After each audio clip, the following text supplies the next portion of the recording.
Welcome to the Rim Break Rodeo. We hope this video helps. Choose a dependable image editor like Photoshop, GIMP, or Snapseed for this task. Open the image at full resolution before you begin editing. Duplicate the background layer to work non-destructively and preserve the original file. Zoom to the area with the letter so you see edge details clearly. Use a canvas view at 100% or higher for precise brush strokes. Save a backup copy now so you can revert if you make a mistake later. Select the spot Healing Brush, Healing Tool, or Clone Stamp to remove the letter. Set the brush size so it covers the letter with 1 to 2 strokes.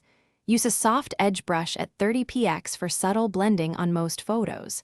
For complex backgrounds, sample nearby texture with the clone stamp before painting. Work in short strokes and frequently resample to match patterns and lighting. Toggle the Healing Tool options to content-aware or sample all layers for best results. After removing the letter, refine edges with the patch tool for larger areas. Set a feather around 50% or adjust to 1/4 of the selection width.